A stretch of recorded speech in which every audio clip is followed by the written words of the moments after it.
The federal case for Lode Trail in Sumner is still under federal investigation. Many workers still haven't had their day in court, which could take months or years. I spoke with a few who have work permits waiting for their hearings.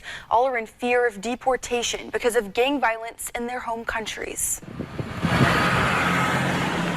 I would really like it to eliminate anybody making it to their cars. It was a surprise that I perhaps will never forget. August 28, 2018. The sights and sounds still fresh in Ronnie Mendoza's memory. I was just thinking about El Salvador. Through a translator, Mendoza told us he was one of around 160 Lode Trail workers arrested by U.S. Immigrations and Customs Enforcement agents. I felt like I was dreaming. I couldn't believe it. And I thought that I was going to return to my sad reality. He had to leave his family and his country after the MS-13 gang took over his hometown, which is why he's seeking political asylum. Mendoza worked at Lode Trail for 8 months before the ICE operation. In 2014, Lode Trail paid a nearly $445,000 fine for knowingly hiring and continuing to hire more than 179 unauthorized workers. Then, in 2018, ICE conducted the search warrant. Video shot days later showing the building nearly empty. Just 2 months later, former and current employees filed a class action lawsuit against the company, claiming they weren't paid overtime compensation in violation of the Fair Labor Standards Act.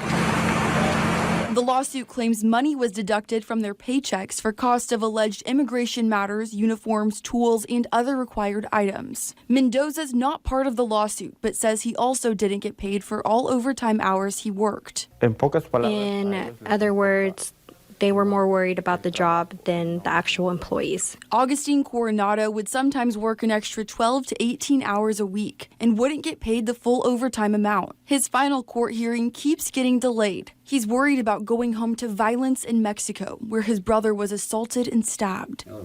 My hope is to gain an opportunity to stay here in the United States so I can give my family a better life. Mario Andino says he was forced to work Saturdays after working weekdays in order to keep his job. He says he got paid overtime on occasion.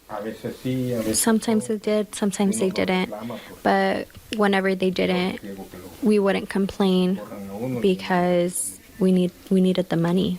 We couldn't risk getting fired. He left Honduras because he was being harassed by MS-13, who over the years targeted and murdered members of his family. He worked at Lode Trail for 8 years up until the raid. I would eat any place I could find, and sometimes you would have dust just falling all over your food. They didn't even have a place for us to drink water. Now he has a work permit and a driver's license. His court date is set for next week, when a judge could decide if he'll stay in the U.S. When we reached out to Lode Trail for comment on this story, we were referred to their attorney, Gene Beeson, who provided this statement, quote, Lode Trail is conducting its own thorough and complete internal investigation of the conduct in question. He goes on to say they're cooperating fully with the Department of Justice and may share their investigation with the feds. Lode Trail is still doing business as usual. I'm putting my confidence in God and hoping that everything is favorable in my case. The workers' attorney says it will be a year or two until Mendoza's first court appearance, and Coronado's final hearing hasn't been set. In the meantime, they've all found other work in the area.